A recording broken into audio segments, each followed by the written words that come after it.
Muito boa tarde a todos. Estamos aqui para a última sessão da Tinta da China na Feira do Livro de 2016. É uma sessão muito especial, porque é dedicada à obra de Fernando Pessoa, que nasceu há 128 anos, hoje. Eu queria, além de começar por agradecer a vossa presença, eu queria agradecer muito ao Jerónimo Pizarro, que coordena a coleção Pessoa na Tinta da China e que tem feito um trabalho absolutamente inexcedível. Não há ninguém que consiga trabalhar ao ritmo e com a dedicação do Jerónimo, com todo o empenho, com todo o profissionalismo.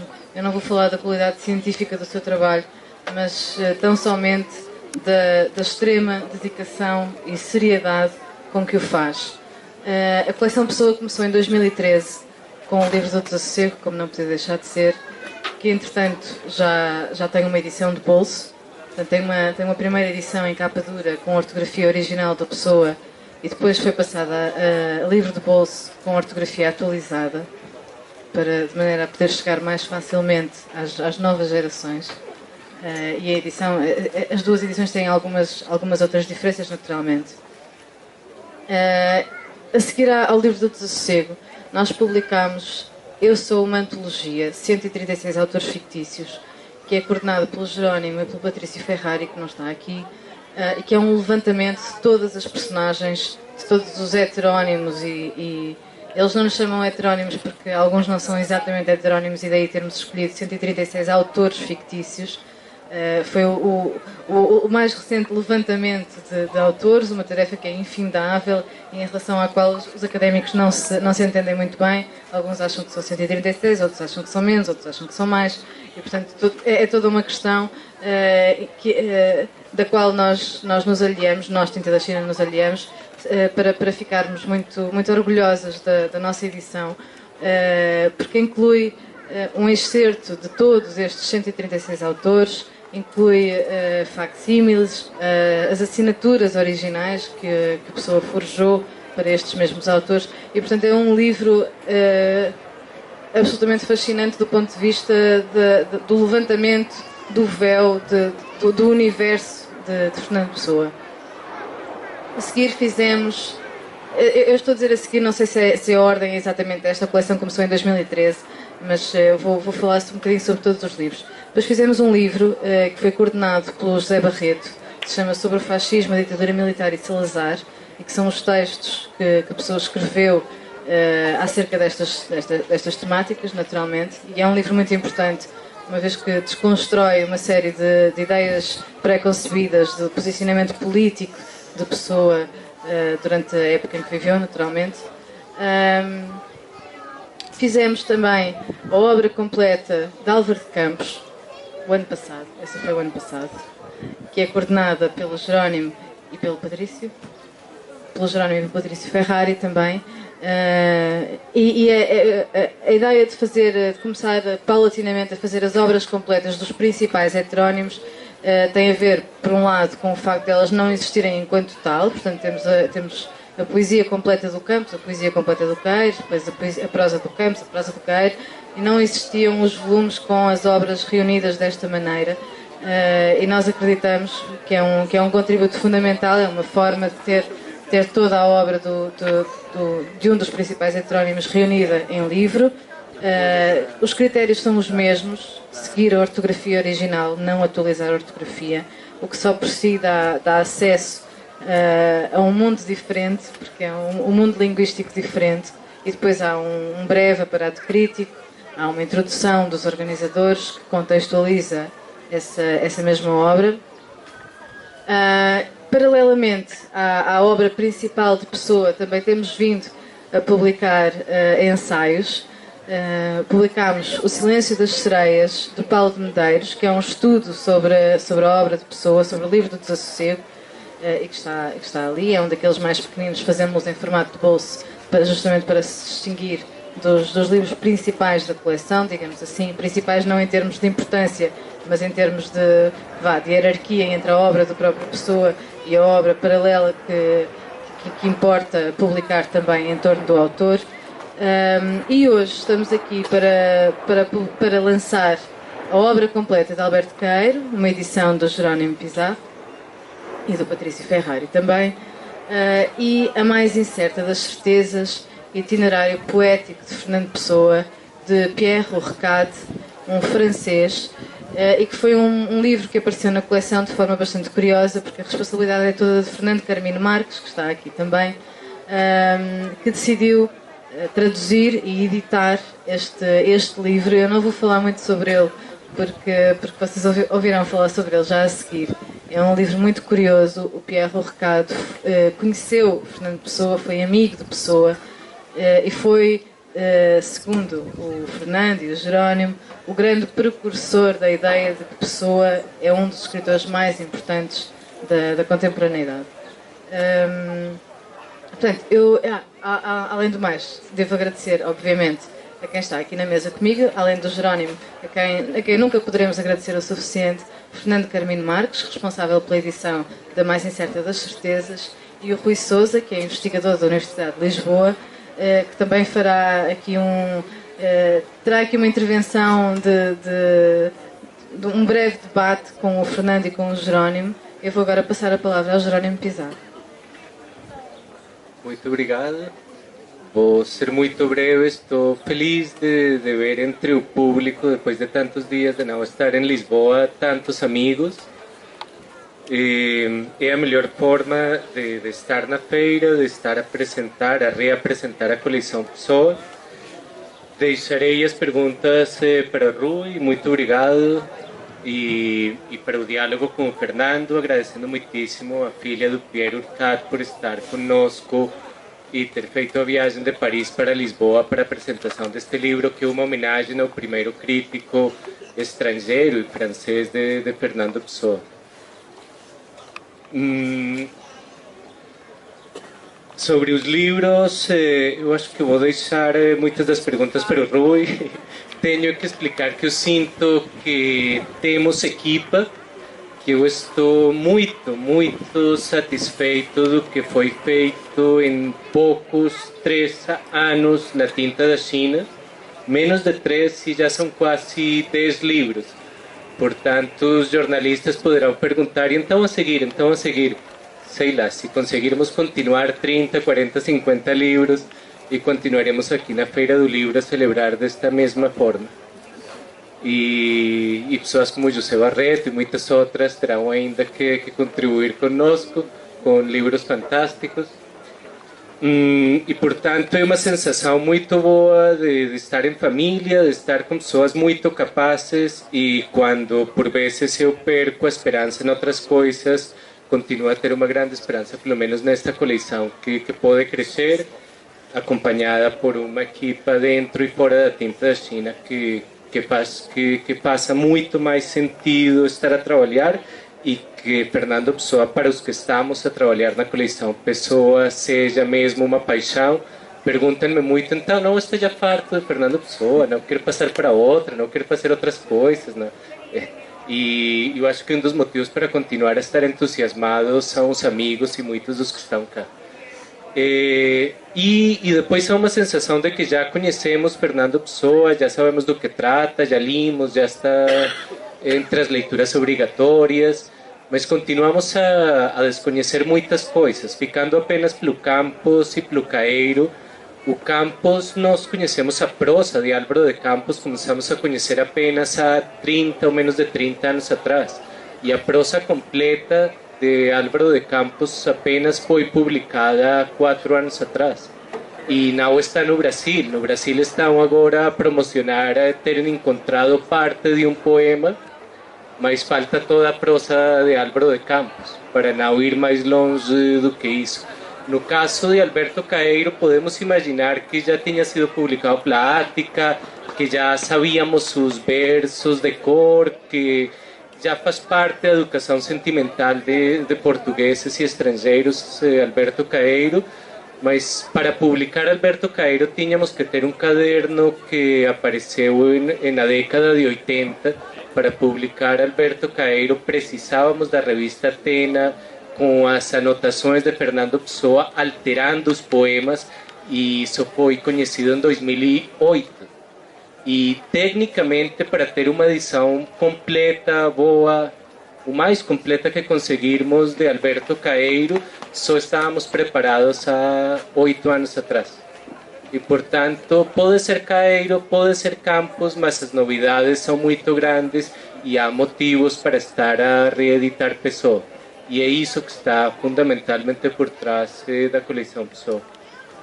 E deixo então a palavra ao Fernando para falar do livro do Pierre Urquhart, é o segundo da coleção de ensaio, e nós estamos a tentar editar Pessoa e pensar Pessoa de forma simultânea, e de aí termos as duas coleções e tentar ter a tapa, a capa dura, e passar para paperback quando a capa dura esgota, e actualizar a ortografia muitas vezes. Portanto, nem sequer estamos a pensar muito em questões do acordo. Inicialmente é a ortografia de Fernando Pessoa, e costuma passar para uma ortografia atualizada na capa branca. Eu esqueci-me de... Foi um lapso, um grande lapso da minha parte, esquecer-me de agradecer o trabalho. Os livros... A China trabalha com uma equipa fixa que normalmente trabalha todos os livros do princípio até ao fim. No caso da coleção Pessoa, há uma colaboradora especial, externa, que é a Rita Almeida Simões, que está ali sentada, a quem eu me esqueci de agradecer, e cujo trabalho de revisão e de acompanhamento da produção do livro é absolutamente essencial para a qualidade do mesmo. E antes que a sessão chegasse ao fim e eu voltasse a esquecer, eu queria agradecer muito o trabalho dela, que está à altura do trabalho do Jerónimo em termos de dedicação e de seriedade. Obrigada, Rita. Eu até sugeri que estivesse na mesa, e os revisores, os tradutores gostam de ser invisíveis, mas pronto, muito obrigado.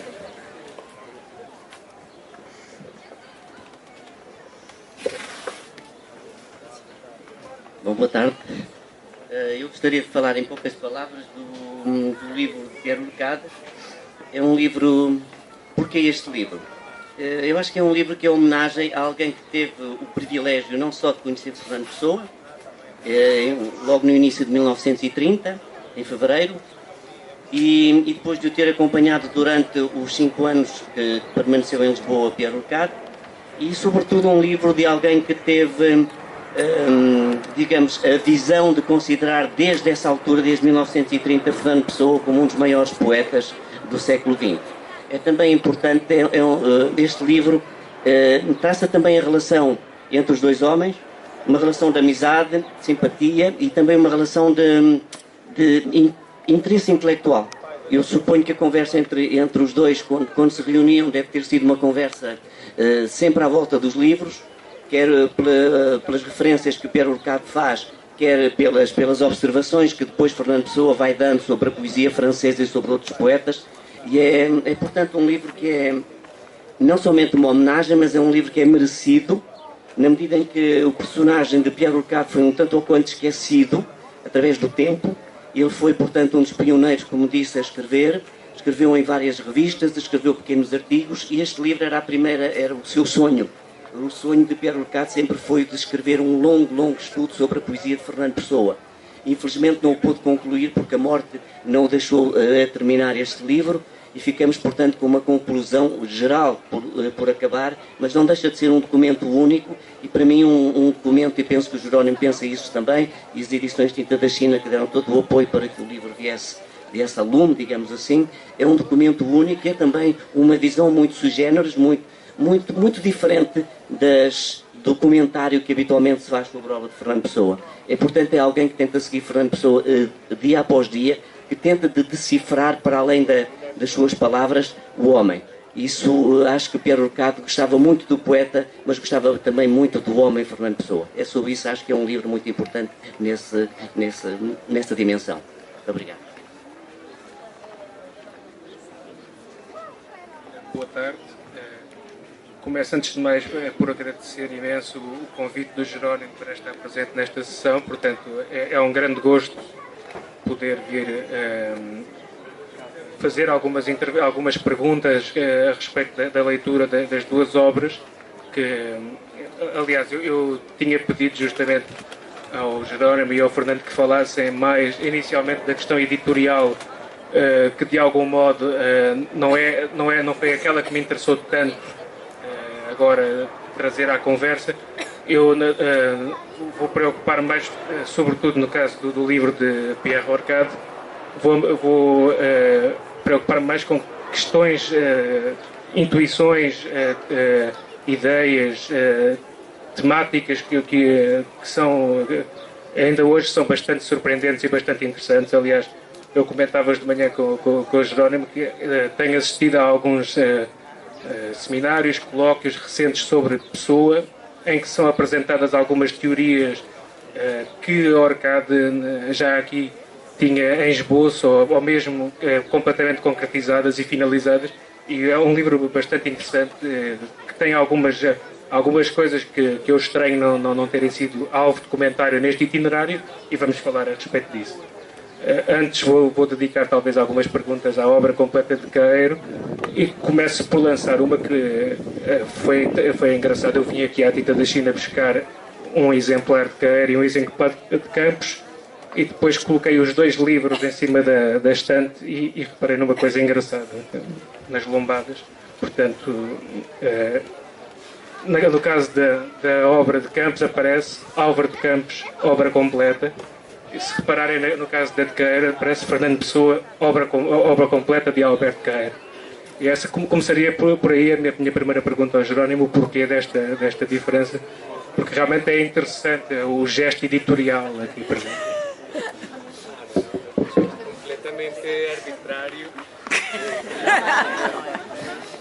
Completamente arbitrário, até porque vai mudar e vai ficar o que ficou com o Queiro. O autor sempre, para efeitos totais, para efeitos liminares, é Fernando Pessoa, e nós temos muito mais que colocar o nome de Fernando Pessoa e a seguir os nomes que sejam necessários, e são muitos.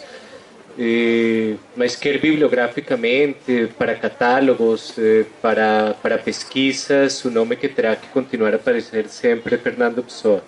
Portanto, é questão de esperar poucos meses para ter os dois livros mais parecidos, e talvez os dois ainda em paperback. Uma maneira elegante do Jerónimo dizer que nós cometemos um lapso na obra completa do Campos, não pormos o nome do Fernando Pessoa na capa e depois percebermos que isso era um enorme erro editorial que foi imediatamente corrigido. Isto já está a ter interpretações fantásticas e divertidas, portanto. Interpretações fantásticas não direi. A minha pergunta surgiu apenas daquele contraste que existe a respeito do desassossego, em que a interpretação uma das interpretações possíveis para Bernardo Soares ser um semi-heterónimo e não um heterónimo reside justamente em um livro do desassossego puro. E aqui, de algum modo, seria como se o Queiro tivesse sofrido o mesmo tratamento por mero lapso. Portanto, é interessante. O mestre, de repente, desaparece. O Fernando Pessoa mudou muitas vezes, nós temos que mudar outras tantas. Sim, também passa a questão seguinte, portanto. Exatamente.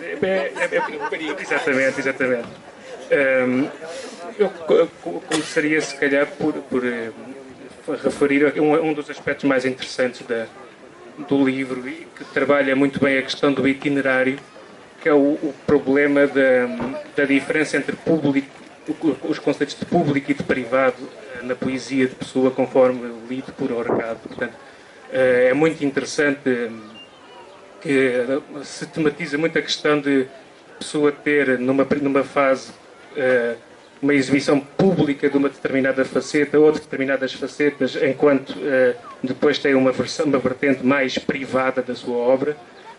Depois, isto também, eu creio que também estará implicado no comentário que o Orcade faz a respeito da evolução dos próprios conceitos de heterónimo e dos próprios entendimentos de heterónimo. Portanto, quando se diz que numa fase já tardia do percurso, o Orcade creio que dá como 1931 a data em que os heterónimos deixam de ser uma construção literária para serem tematizados ou entendidos como imposições exteriores à Pessoa. Portanto, mais uma vez, o choque entre o trabalho público, o trabalho privado, a exibição, a revista Atena, a mesma coisa. Portanto, é a primeira vez que temos em público algo que tinha sido trabalhado em privado. Depois, isto também implica outro dos conceitos interessantes do livro, que é a diferença entre o Pessoa ortónimo e o Pessoa ipsa. E, portanto, é muito interessante ver, porque há alturas em que parece que o Pessoa ipsa era a totalidade do ortónimo, há alturas em que depois, dentro do ortónimo, há um determinado domínio que não é... sendo ortónimo, não é ipsa. Portanto, isso é tudo muito... eu gostaria de ouvir-vos a respeito deste assunto. É uma pergunta vasta de responder, não é? Porque a questão ou seja, eu poderia apenas dizer que a visão que Pierre Urquhart dá sobre os heterónimos é uma visão que me parece bastante inspirada pelo próprio conhecimento que ele teve de Fernando Pessoa pessoal. Isso parece-me marcante. E neste itinerário que Pierre Urquhart mostra é como Fernando Pessoa, no início, se confunde com esses heterónimos e progressivamente se vai distanciando deles. A tal ponto que não, pronto, é sabido que a certa altura Ricardo Reis morre e Alberto Queiro morre, não é? Pelo menos nos seus poemas. E o único que o acompanha é Álvaro de Campos até ao fim. E o que Pierre Urquhart diz é que este alter ego de Fernando Pessoa, que é Álvaro de Campos,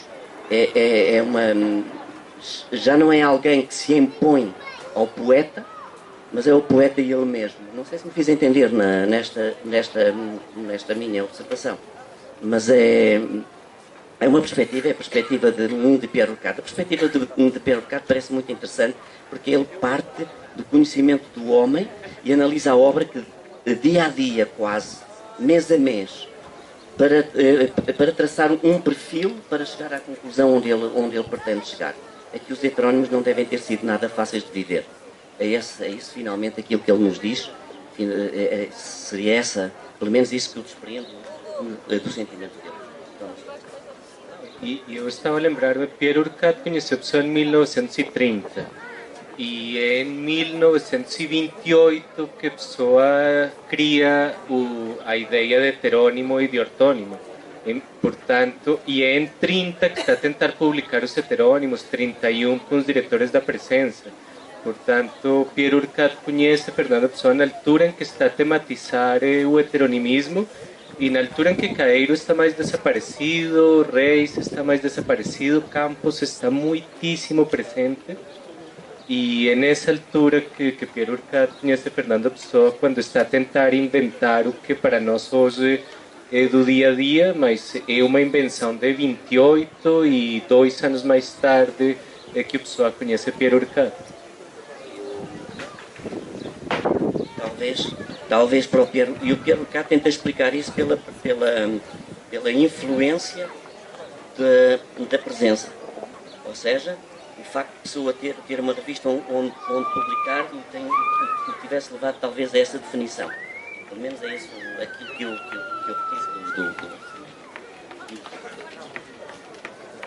O que é extremamente interessante, porque se percebe que, portanto, esse contacto editorial do Pessoa com o exterior aparece em 3 tipos de revistas diferentes, digamos assim. Portanto, há uma primeira revista onde a Pessoa tem uma participação, mas uma participação condicionada, como o Urquhart tenta sugerir. Portanto, aliás, é muito curioso que algumas das tais teorias a que eu me referi inicialmente andam muito em torno da carta de Pessoa a Cortes Rodrigues, da questão de uma certa menorização, talvez não seja o termo certo, mas a ideia de que Pessoa não seria, pelo menos a 100%, um acérrimo defensor de Orfeu, ou pelo menos que Orfeu não seria algo em que Pessoa se revisse completamente. Portanto, essa ideia é muito trabalhada por Urquhart e é justamente a partir desta ideia que surge a tal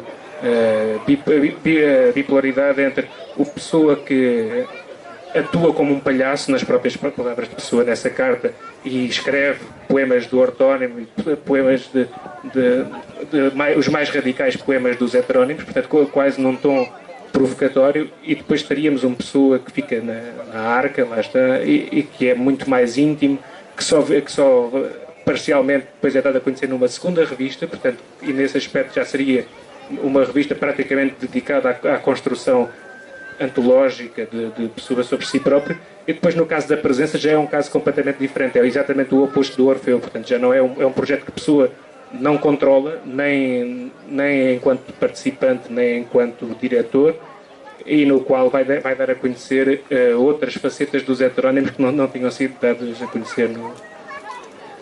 não sei se querem dizer mais alguma coisa a respeito ou se passamos ao aspecto seguinte. Portanto, agora voltando outra vez a Queiro e à obra de Queiro, na introdução comenta-se uma espécie de duas fases de Queiro, portanto, pelo menos a leitura do Queiro a partir da obra de Queiro e a leitura de Queiro a partir da dispersão de comentários que os outros heterónimos fizeram a respeito. E eu achei muito interessante aquele esboço de entrevista para a Queiro, que revela quase uma espécie de terceiro Queiro, porque ali também é a Queiro a falar, mas aquele Queiro que ali está não é o Queiro dos poemas, é uma espécie de terceiro. As afirmações de Queiro ali são diferentes, e é curioso que é capaz de ser o único comentário em que Pessoa, através do entrevistador, que é também um semi-heterónimo, alguma coisa assim, Pessoa diz claramente que Queiro é um dogmático. E isto é extremamente interessante. Eu não expliquei, mas na coleção Pessoa temos até agora publicado as obras praticamente sempre seguindo a cronologia. E, portanto, claro, nós podemos e devemos ler a Alberto Queiro e Nausó sem pensar nas datas, mesmo que Fernando Pessoa tenha dito que a cronologia no caso de Queiro era muito importante, mas depois, se nós formos ver as datas, uma das coisas interessantes é que nenhum dos heterônimos acabou por ser construído. Em 35 ainda eram work in progress. Nós não temos, digamos, a certeza de qual é a data da morte de Alberto Queiro, mas há um rascunho esquecido que sugere que poderia ser janeiro de 1915. E essa data estraga muitas ideias que temos de Queiro. E até por isso talvez o Fernando Pessoa preferiu não pensar janeiro de 1915, mesmo que depois indicasse que 15 era o ano da morte. E, portanto, temos um Queiro inicial, o deslumbramento inicial, temos o Queiro da poesia, temos o Queiro que começa a dar entrevistas e nós praticamente não limos ou não temos muito presentes as entrevistas de Queiro. Temos todo o plano de divulgação de Alberto Queiro que a Teresa Rita Lopes tinha dado a conhecer em Pessoa por Conhecer em 90, que é um livro que nunca se reeditou e que estava muito esquecido, e que é mais da universidade. E temos o Queiro, digamos, o Queiro por si próprio, que chega a ser dogmático, temos o Queiro poeta, e temos o Queiro que é comentado pelas outras personagens todas durante 20, 21 anos. E que continua a ser construído em 35. A Carta para Casais Monteiro é apenas a última tentativa séria, consistente, de construir Queiro com elementos que ainda não existiam em 35. E se Pessoa tivesse tido mais 5, 10, 15 anos, tinha continuado a construir Queiro e era diferente do que nós hoje imaginamos. E o Queiro que Pessoa publicou em vida é apenas uma parte, o que apareceu na Atena, um poema na revista Presença, e se tivéssemos nós desaparecido em 35, conhecíamos de Queiro uma parte pequenina.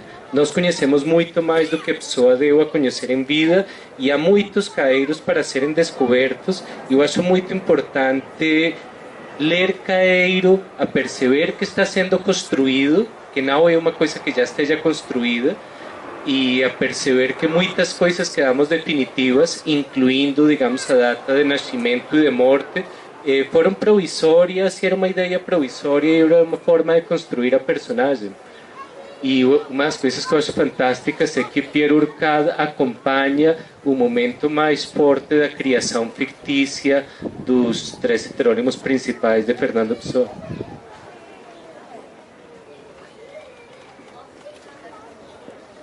Portanto, agora, a respeito de Urquhart, portanto, a minha seria perguntar se no contacto com a obra com os apontamentos, portanto, com a estrutura da obra, se existe alguma explicação de Orcade para que o livro do Desassossego tenha sido quase completamente silenciado deste itinerário, portanto, e apesar de ser um itinerário poético, que poderia ser uma pista, mas por outro lado, Orcade comenta, por exemplo, na Floresta do Alheamento, faz parte do Desassossego, comenta o ultimátum de Álvaro de Campos, diz a certa altura que a prosa de Pessoa nos seus vários registros não tem particular importância, o que também é interessante de perceber, portanto, se não será...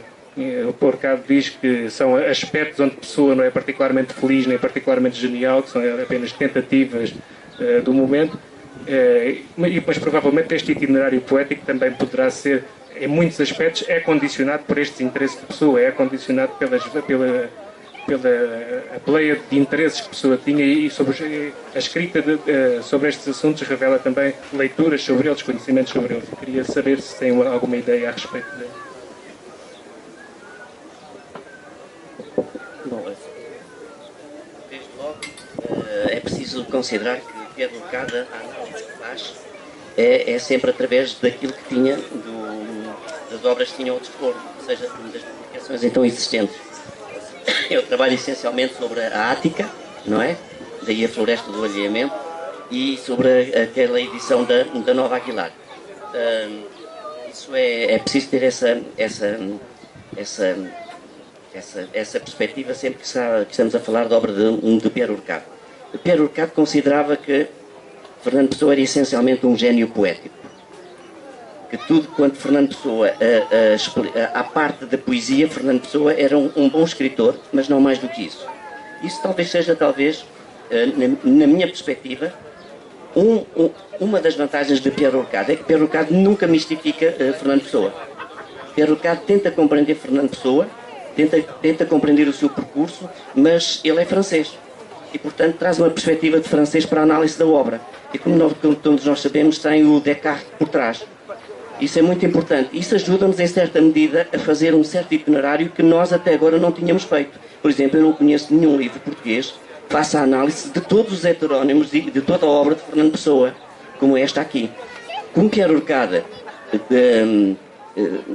sabe que é de veras complexo estudar Fernando Pessoa, a razão pela qual ele não se põe a estudar o livro do Desassossego, porque ele achava que já tinha trabalho que chegasse e quanto bastasse só para analisar o itinerário poético de Fernando Pessoa. Mais uma vez eu volto a dizer, para Pierre Orcade, Fernando Pessoa é um gênio poético essencialmente.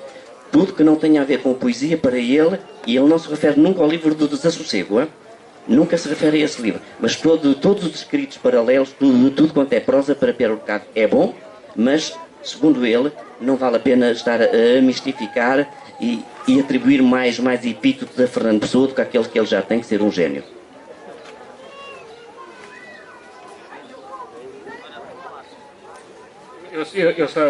Este comentário também é só para... Eu fiz este comentário, mas não tendo em conta não um possível contacto de Orcade com o livro do Desassossego, porque provavelmente poderá não ter tido, mas mais com os textos do Desassossego dados a conhecer na presença. Era mais nesse sentido que eu tinha feito a pergunta. Portanto, para concluir, e esta talvez seja uma pergunta que envolva um dos outros livros da coleção, que não estes, e depois um diálogo entre os dois. Portanto, Orcade fala também muito de um período em que a Pessoa terá atravessado uma travessia do deserto.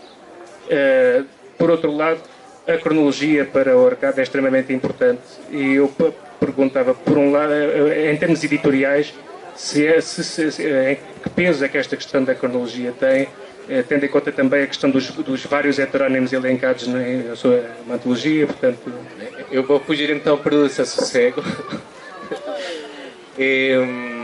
Porque se há um livro que para mim foi marcante em termos de cronologia e continuo a defender muitíssimo que a cronologia é que faz sentido para ler Pessoa e ler o livro do Desassossego.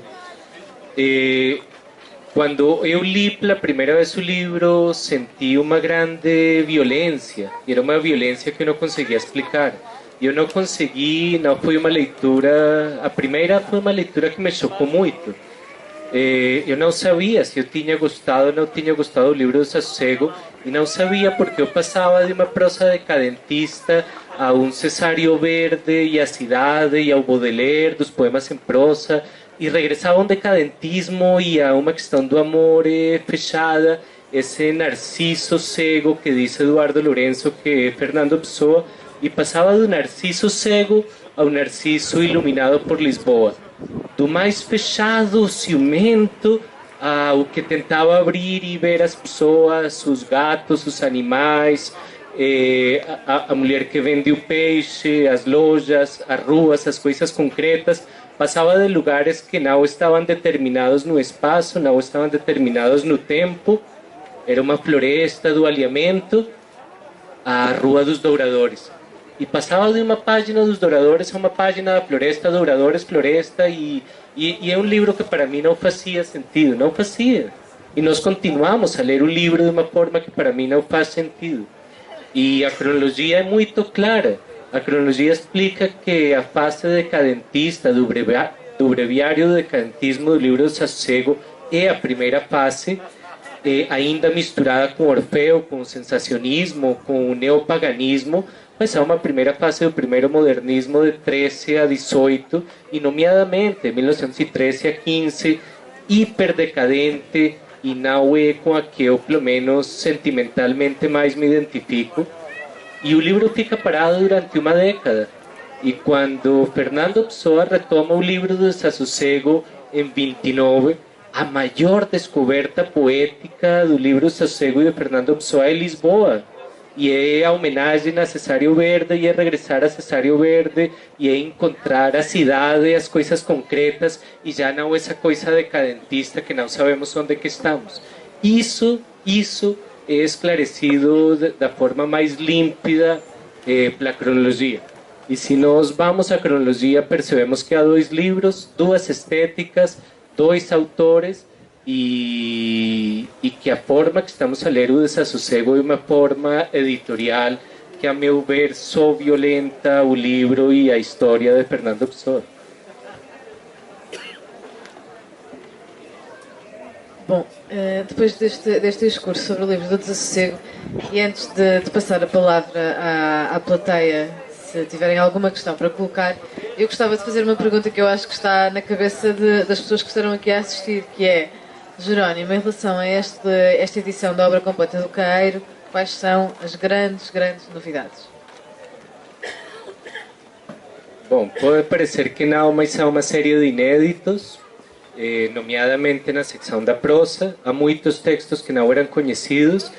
O motivo para não serem conhecidos é muito simples. A maior parte foram escritos em inglês. A caligrafia era difícil, mas a verdade é que há muitíssimos inéditos ainda no espólio de Fernando Pessoa, e no caso de Caeiro, se o 30% do livro é de inéditos, esse 30% estava inédito praticamente e unicamente porque eram escritos em inglês, e o inglês não tem sido tão privilegiado quanto o português. E agora, mesmo antes de terminar, queria perguntar ao Fernando se para Pierre Lecade, Caeiro também era um mestre. De forma sim. Pierre Lecade dedica várias páginas ao estudo do guardador de rebanhos, e é muito interessante porque ele confessa várias vezes que no início andou muito tempo perplexo com o primeiro poema do guardador de rebanhos. A primeira frase: eu nunca guardei rebanhos, mas é como se eu estivesse guardado. E é muito interessante aquilo que ele confessa. Mas, para voltar aqui um bocadinho à questão, é que a travessia do deserto é que Pierre Lecade trabalha sempre a partir das fontes que lhe estão disponíveis, e portanto não tinha ao dispor dele também todos estes manuscritos que vieram depois a lume, e todas estas publicações de que o Jerónimo é responsável, tem sido responsável por isso. Porque isso justifica, portanto, aquelas palavras dele da travessia do deserto. Mas que era importante para ele, Alberto Guerreiro, era, aliás, desde 1930, digo bem, desde 1930, Pierre Lecade escreve um artigo onde cita de Caeiro e uma frase que lhe serve de ponto de partida para todo o seu trabalho, que é: o essencial é saber ver, dos poemas em conjunto. E outra coisa fantástica do Piero Urcade é que eu acho que percebe que Álvaro de Campos tem dois momentos. E estuda um primeiro Álvaro de Campos, justamente pela cronologia, e o Campos do Orfeu, e estuda o segundo Álvaro de Campos já mais das notas para recordação e da segunda fase dos poemas da tabaqueria. E Campos tem dois momentos da mesma forma que o livro, e é verdade, Piero Urcade não dedica tempo ao livro, nem teria tido os elementos, mas a leitura que faz de Álvaro de Campos ainda hoje é importantíssima, e não temos uma leitura mais completa do Campos hoje do que a fez Piero Urcade há muitas décadas atrás. A análise que ele faz da Ode Marítima é uma das coisas mais extraordinárias que se possa ler.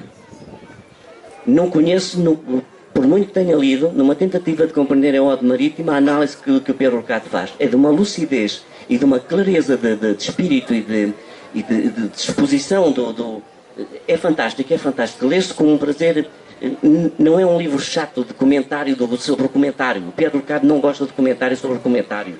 Isso, ele cerne-se ao poema e analisa de uma forma extraordinária, quer da Ode Marítima, quer da Ode Triunfal. Eu fiquei mais inteligente ao lê-lo, francamente. É por isso que nós damos livros, não é? Os bons, pelo menos. Alguém quer colocar alguma questão?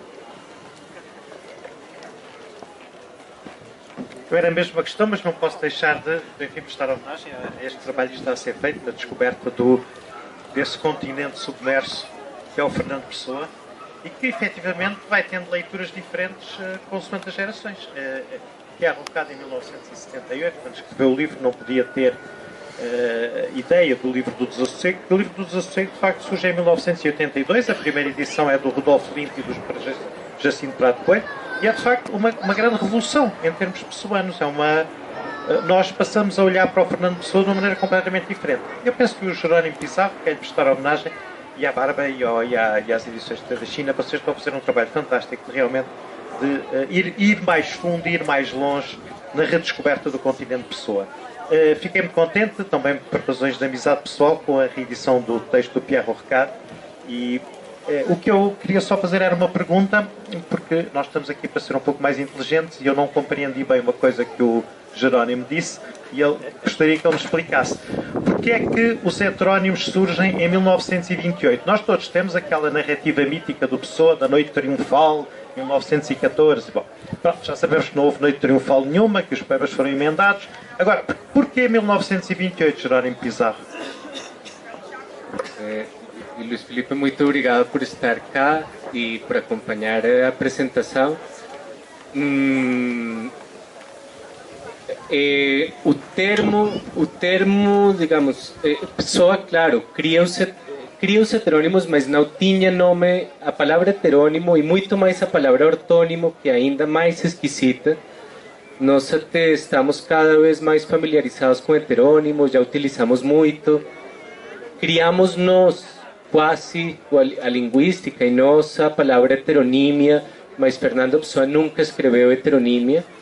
Fernando Pessoa apenas escreve heteronimismo umas 3, 4 vezes a partir de 28 e em 35 na carta Casais Monteiro. Heteronimismo tem muito mais um sentido psicológico, a meu ver, e é mais um fenômeno, enquanto que heteronímia é porque queremos mais ir à procura da teoria e ter um termo mais teórico e linguístico. Mas Fernando Pessoa nunca escreveu a palavra heteronímia, é heteronimismo. E já tinha criado imensas personagens. Quando conhece Piero Urcade já está a tentar não criar tantas, e está a tentar ficar mais sozinho, e está a ficar apenas com a Corcunda, com o Barão de Teibe, o Álvaro de Campos, mas já começam a desaparecer as personagens. Mas em 28, na tábua bibliográfica que publica na Presença, e que sente uma necessidade que talvez não tinha sentido antes de organizar um bocadinho a obra, porque os diretores da Presença estão a pedir para publicar as obras de Fernando Pessoa, começa a arrumar e a tentar organizar as obras heterônimas, coisa que não tinha feito durante uma década, a pedido do Gaspar Simões e do Casais Monteiro, e em 28 que pela primeira vez utiliza a distinção entre obras ortônimas e heterônimas. Tinha utilizado a palavra pseudônimo, da qual depois não gosta muito. Tinha dito companheiros de psiquismo, tinha tentado utilizar personagem em feminino e em masculino, tinha feito uma procura de vocabulário muito grande, muitas tentativas, mas parte da criação dos heterônimos é a palavra heterônimo. E se nós formos, digamos, essas ferramentas que agora temos na internet para saber quando é que uma palavra é utilizada, durante quanto tempo, simplesmente é do século XX. Antes não há presença em língua nenhuma, praticamente. E heterônimo, no sentido em que Fernando Pessoa fez e o criou, podia estar perdido num dicionário. Era uma palavra que podia estar, digamos, no ambiente. Ortônimo não, era quase uma palavra jurídica. E é uma criação portuguesa, é uma das criações portuguesas mais importantes, como quando nós pensamos Quijote, Quijotada e as palavras que Cervantes terá criado. E Fernando Pessoa, uma das coisas grandes que fez foi uma distinção que nós esquecemos, que é pessoana, que é de 28 e que antes de Fernando Pessoa não tínhamos e não utilizávamos. E agora está a ser utilizada sem sequer dar créditos a Fernando Pessoa. Portanto, se fizéssemos hoje mais uma homenagem a Pessoa, seria tentar explicar que é o criador de uma distinção importante para se tentar perceber a si próprio, e uma distinção que nunca acabou por concluir, porque Fernando Pessoa morre em 35 e nunca conseguiu separar completamente a parte ortônima da heterônima, e nós continuamos a não conseguir. Portanto, idealizou uma forma de organizar a obra, e é uma forma pouco prática ainda hoje de publicar Fernando Pessoa. Se eu fosse publicar Pessoa publicando de uma parte a parte ortônima e a outra parte heterônima, a heterônima seriam 3 livros, obra completa de Caeiro, Reis e Campos. A ortônima tinham que ser 200 livros, teria que ser o resto, praticamente.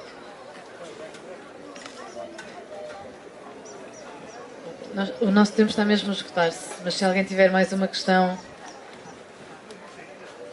Não? Muito obrigada. Obrigada, Jerónimo Pizarro, Fernando Carmino Marques, Rui Sousa. Obrigada a todos pela vossa presença. Os livros da coleção Pessoas estão à venda ali nas barraquinhas da Tinta da China, e nós podemos continuar esta conversa um bocadinho mais informalmente, assim por aqui nesta zona. Obrigada.